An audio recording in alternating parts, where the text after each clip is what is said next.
What's up, everybody? I'm John Middlekauff. You know what I need you to do. Subscribe to our YouTube channel. We got content for days reacting to every NFL game all the time, every single day. Subscribe, like the videos. Let's go. Okay, let's bang out a couple Middlekauff mailbags. At John Middlekauff is the Instagram. Fire in those DMs. Get your questions answered here on the show. This is a bit of a spicy take, so it might make the show. Was, quote, I changed the culture over and over again when your father, that coached the team and ran the program, recruited about 1 million guys through the transfer portal at every opportunity, the worst take of the combine? Wasn't the, quote, Gucci luggage, quote, the real culture changer? I think he means Travis Hunter. Been a big supporter of the Sanders family, and the combine shenanigans kind of left me disappointed. Your thoughts? I actually, right before I recording this part of the mailbag, I saw Todd McShay's post that he talked to people at the combine that interviewed Shedeur, and Shedeur, I guess, acted in the interview like he didn't give a shit how into it, like what they thought of him. Basically, he was just acting how he normally acts and didn't care what their reaction was, even though obviously it's a job interview. I could understand the tough transition of he's played for his dad for so long, and Deion is one of the biggest personalities in the history of sports, and I would say in a good way, probably at least of my lifetime, top 2 or 3 cockiest athletes of all time, but he's also one of the best. I mean, you could argue pound for pound, he's one of the best pure athletes in the history of civilization. And Deion is an all-time great football player. Shedeur is not an all-time great prospect. So when you go into these situations, and again, I haven't heard any of this. Most of my friends work for teams that, in the playoffs. But, and I'm not saying, I just mean, I haven't even texted anyone at the combine about interviews with guys in general. But most people that I know in the league would not have interviewed Shedeur Sanders. I would say this. You do want to go into these meetings, having been someone who sat in one of those cars when a kid was meeting the front office and the coaches. It should be a pretty humble experience, right? Whether you are Caleb Williams, whether you are Myles Garrett, whether you are Kyler Murray. I'm just picking some in recent memory, just some high level prospects. I would imagine when they go in there, they're just kind of on their best behavior. They're trying to impress, like you or I would in an interview setting.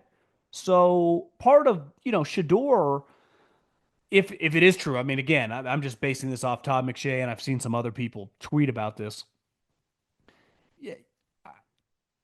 They're going to entrust you, if I'm going to draft you to be a quarterback really, really high, with the entire keys to the franchise. More than likely, unless I get a complete bailout of like hitting on Brock Purdy in the 7th round, my career is going to sink or swim with how you play and operate. And part of being a quarterback is leadership, leading everybody, not just the coaching staff, the other players, the whole organization follows you. And that type of stuff. Imagine being in a situation none of these people have ever met Shedeur, right? Most of these people, if I'm Pete Carroll or if I'm Brian Daboll, I probably haven't even watched them play that much. Now, if you're Daboll, I would imagine you've done some work over the last couple of months on them. But relative to the work you will continue to do, it's probably a small percentage. So the first reaction, and I say this all the time, and I'm a Shedeur fan. Like I think he's a good player. But like the personality stuff, like that matters a lot. And I think the league is full. I mean, think of the best players in the NFL at that position. Patrick Mahomes is like the heartbeat of their city. Josh Allen and Lamar Jackson like resurrected those franchises. And think of what they mean to their coaching staff, their teammates, just how good of guys they are 24/7, 365 all the time. and the amount of pressure that's on them. And those guys, we're talking fucking MVPs and champions. Like the weight of the world is on their shoulders. Shedeur, you're just trying to get drafted. You're not even considered the number one quarterback. So I think you go in there really cocky. Like Deion could do that. And listen, as someone who looked up to my dad and operates a lot like my father, who definitely was not Deion Sanders, I don't. He's just emulating his father, but his father can operate and act differently than him. So I do think you got to be very careful in these meetings. I would say this for any player, especially a guy that's going to get drafted in the first round, any position. You should be on your best behavior. And I'm sorry, like you got to kind of kiss the ass of these guys. Why wouldn't you want to? You want the team drafting the highest to draft you get the most money.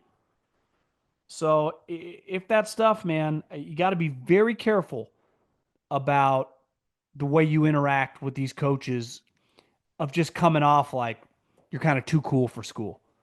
Because you know what they say is like this fucking league will humble everybody. I don't care who you are. I saw Andy Reid go 4-12 and get fired. I just saw Kyle Shanahan go 6-11 and get his teeth kicked in on a weekly basis. You know, I just saw Mike McCarthy, who had three straight 12-win seasons, not even sniff the playoffs, get run out of town.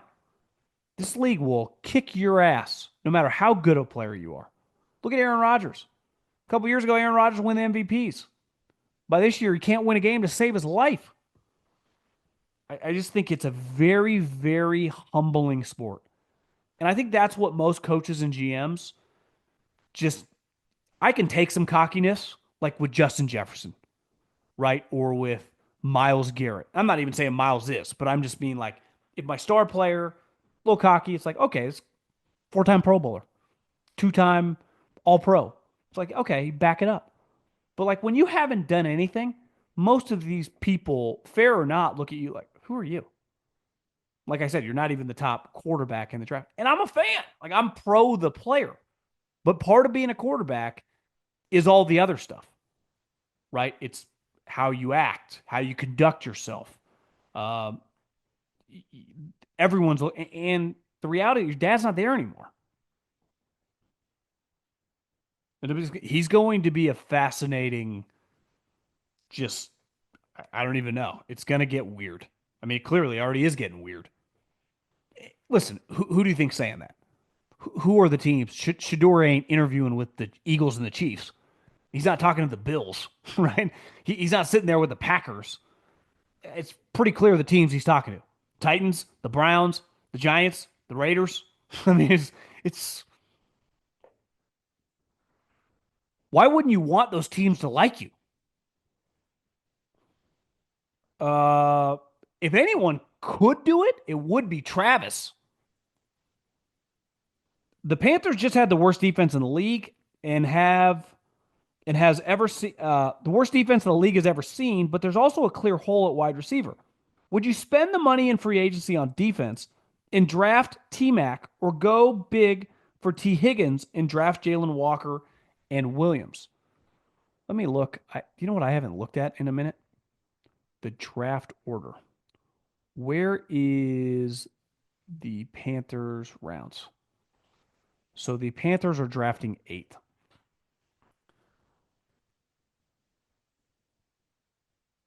I'd have a hard time taking a wide receiver at eight. I really would. You just took a wide receiver high in the draft in what's his name from South Carolina, Leggett. I To me the trenches. I would take multiple defensive linemen. I would 1,000%. You listed the two guys from Georgia, the defensive tackle from Michigan. Like I'm going defense. I do not like. Obviously, you need skill guys, but like I can find a wide receiver in the third round. I am taking physical players. And to me, it's a no brainer. Dan Morgan's my GM, linebacker, tough guy. I would not take the wide receiver. Honestly, the wide receiver is really good. And there's going to be a lot of hype on McMillan coming into this draft. I mean, he's a beast. He's 6'5". I haven't even seen what his combine measurements and did he work out? I've been preoccupied with this wedding stuff, so I'm not super locked in on all the measurements and times. I did see a lot of some of the offensive linemen. Their times were the Texas A&M pass rusher. His workout was just incredible. I mean, it really was. The problem is, it's like one of the greatest workouts we've ever seen, but he has a career 4.5 sacks. You're like, ah, it's kind of a problem. And then Campbell and the Missouri offensive linemen both worked out really, really well. Now, luckily for those guys, they've been high level players. I think the problem with the A&M uh, pass rusher, and Jim Washburn taught me this. He's a big believer is like you either get home or you don't. It's a skill. It's like guys with bad hands usually don't improve it. They always have bad hands. Now, if you're a physical freak like Terrell Owens or DK Metcalf, you can get away with not having Justin Jefferson or Marvin Harrison hands, right? But if you are not a physical freak and you have questionable hands, a lot of teams won't even mess with you. And I would say the same for pass rushers. It's not often like, yeah, I was a multi-year starter and I had less than 5 career sacks. Then I came to the NFL and I started averaging 12 sacks a season. Usually doesn't. Maybe there are outlier situations, but I would just go the line of scrimmage. We just saw the blueprint. We just saw the blueprint. And it's not even the Eagles. I would just say successful teams. We saw the Bears do the opposite, and they regretted it immediately. Big fan. Been listening to you for almost 2 years.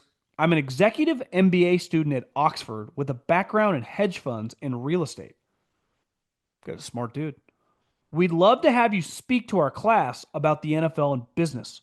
If you're ever in London, let's make it happen. I've never been to London. I've always wanted to go, and I think I will try to get over there in the next couple years. I've always heard great things. I'm sure many people listening have been. It's obviously just feels like one of the more popular cities in the world, and everyone that goes has a good time. But I've never been, but I would like to go, and if I did, I'd speak to your class. Did you just say the Chargers have the best bookend tackles in the NFL? Mailata just got rated as the third best player by PFF, and Lane is his bookend. They're top five, but the Eagles are best by far. Also, if you're ever in Philly, let me know. I'm at Trump, Philly. I think he means a golf course. I didn't know Trump had a golf course in Philly. Also, why don't other owners give their GMs the money up front like Jeffrey does for Howie, where he makes his job so much easier? They don't want to spend it. Now, I will say this, Jeffrey, part of spending a lot of money, the expectations are to win and win big. Like last year, think about last year when they started whatever 10-1 and then lost all the games and got bounced in the first round. It felt like they just were drafting in the top five. It was a disaster. Why? Because they're spending so much money. So you spend that much money, I would say at minimum it's like NFC Championship game. The 49ers were doing the same. They're spending a little less, but like one of the highest spenders in the league with cash. 1 6-11 season. John Lynch at the combine's like, yeah, we got to pull back. We don't have as much cash. We're not gonna be as active. You know why? Because Jed came in and like, fuck this. If we're gonna cut huge checks, we better win. I think a lot of owners just they like keeping that money for themselves. Longtime listener, love the pod. From Tampa area, live in North Carolina, Chapel Hill, and have two daughters that recently graduated from UNC. So one Bucs question and one regarding the Tar Heels. First, with the team Jason Light has assembled, and with Baker playing well, if the Bucs add a pass rusher like Khalil Mack and draft a couple good defensive players, are they a legitimate Super Bowl contender next year? Second, I'm optimistic in Belichick having early success and also really liking him being at Carolina long term. More than a couple of years. Would love to hear your takes. Also heading to Scottsdale with the wife and third daughter, 13. Really excited about it. Any suggestions of what to do? Would be sure places eat much appreciated. Laid back, enjoying tennis and trying new restaurants. The Global Ambassador seems to be a very, very popular place right now. I've never been. Maria's eaten there. She said it's just a cool vibe. So I would check that out. If you're in Old Town, I would say the Mission is always a tough place to beat. Kierland, Etta, cool little restaurant. Super high end steakhouse. if you're in that mood for that. Dominic's is my favorite. I would say on your first question, Tampa had, I mean, a championship level offense. The way they were playing, the way they were scoring points, how well, I mean, Baker was playing like a top 6, 7 quarterback in the NFL.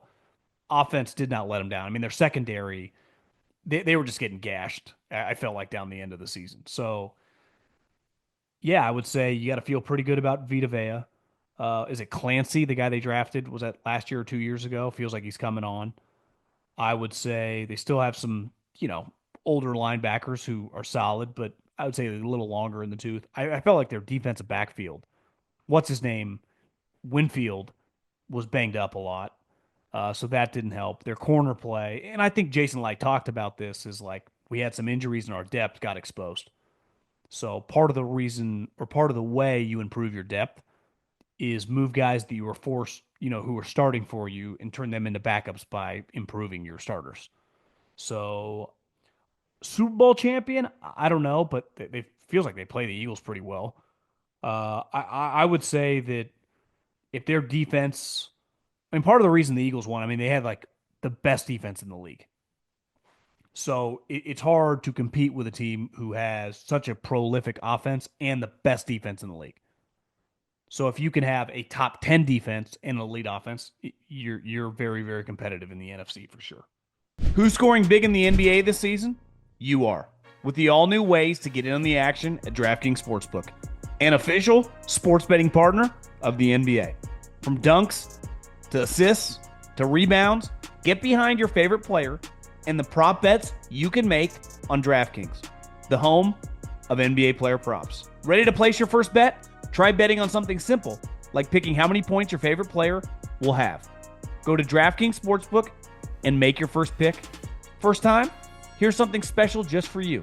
New DraftKings customers bet $5 to get $150 in bonus bets instantly.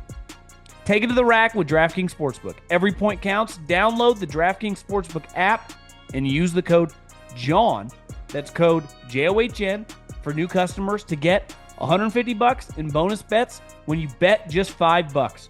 Only on DraftKings. The crown is yours. First off, congrats on the wedding. Appreciate it. Secondly, do you foresee quarterback contracts mimicking what we've seen in Major League Baseball? 10 plus years and $500 million. Why don't more teams copy what the Chiefs gave Mahomes? Sure, when his contract news broke, it was insane, but now he's the 13th highest paid per over the cap.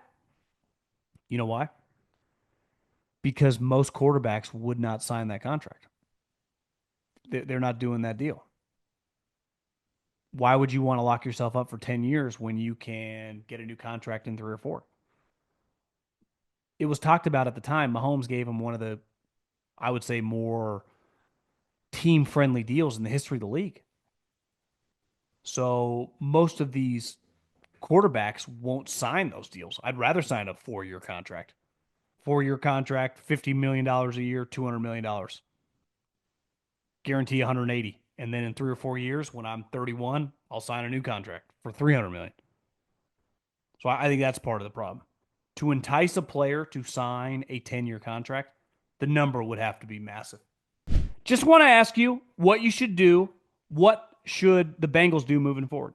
Is it worth keeping T, even though we have so many problems in the offense and on defense? What should the plan be in the draft? Because the last couple of years, we kind of missed on our first-round picks, Murphy and Mims.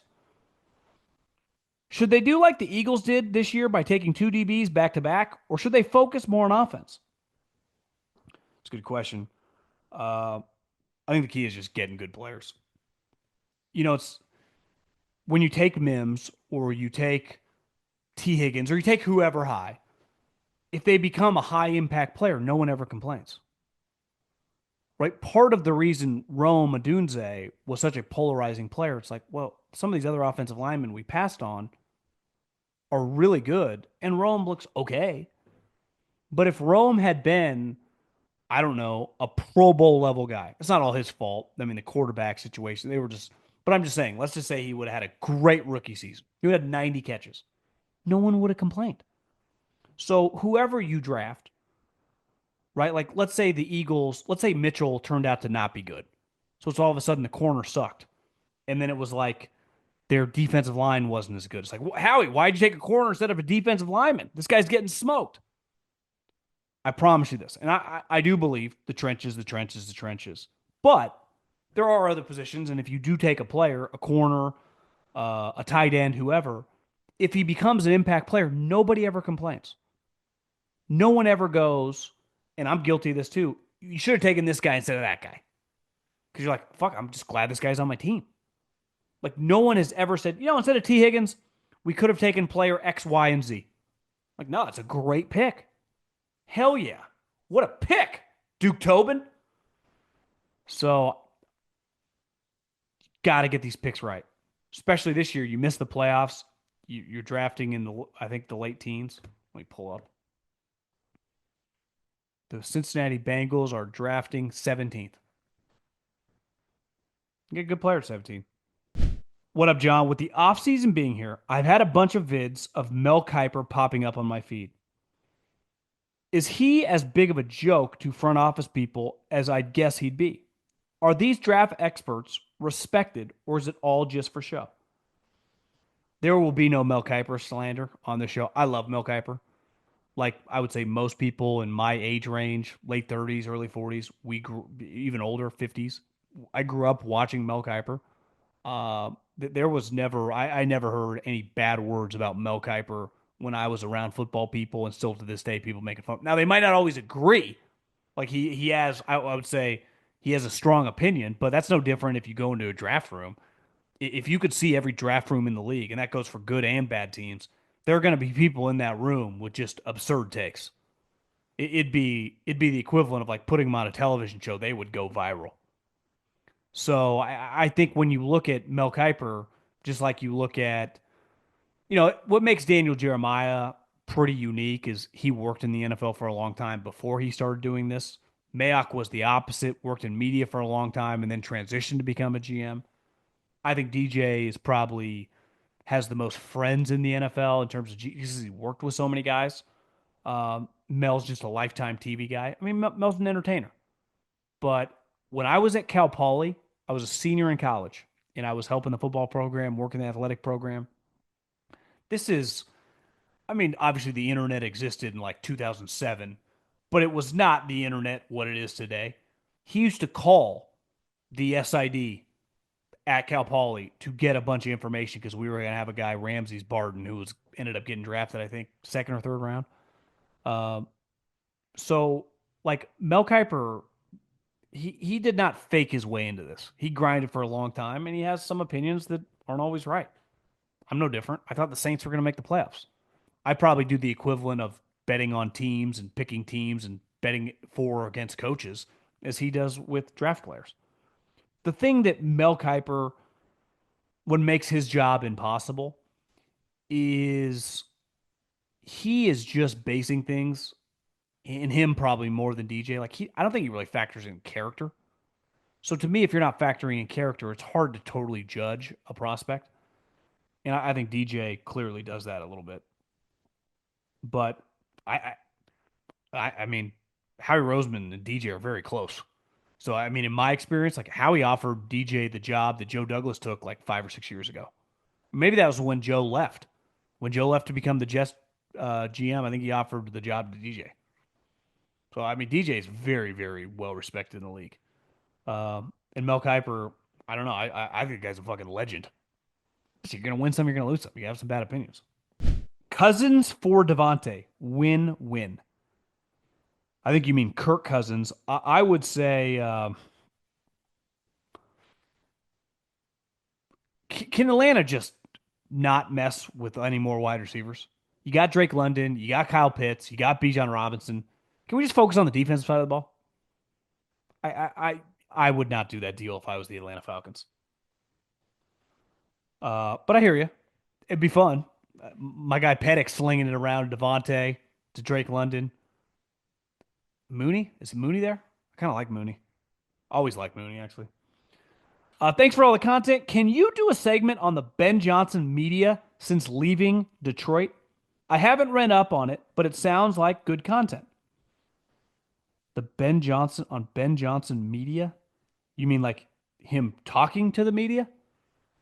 I don't really know what you're asking. I watched a couple clips with Pardon My Take. I will say this for Ben Johnson.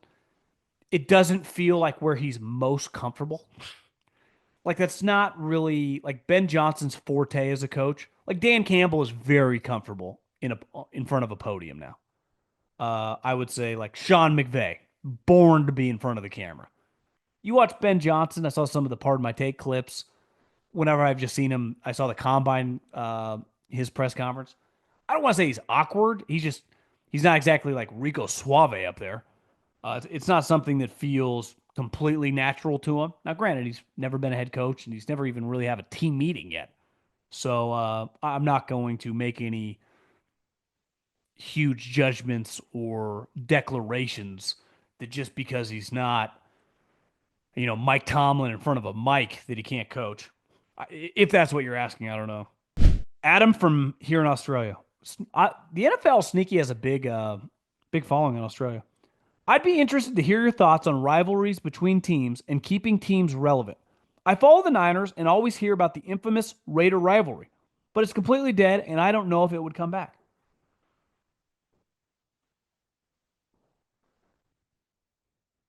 I've always thought the Raider and Niner rivalry was not like an NFL rivalry. It was something that existed in Northern California between people in Oakland and I would say the Oakland Raider fan versus the Niner fan. It wasn't, to me, it was not considered a rivalry outside of the Bay Area. A rivalry is the Packers and the Bears.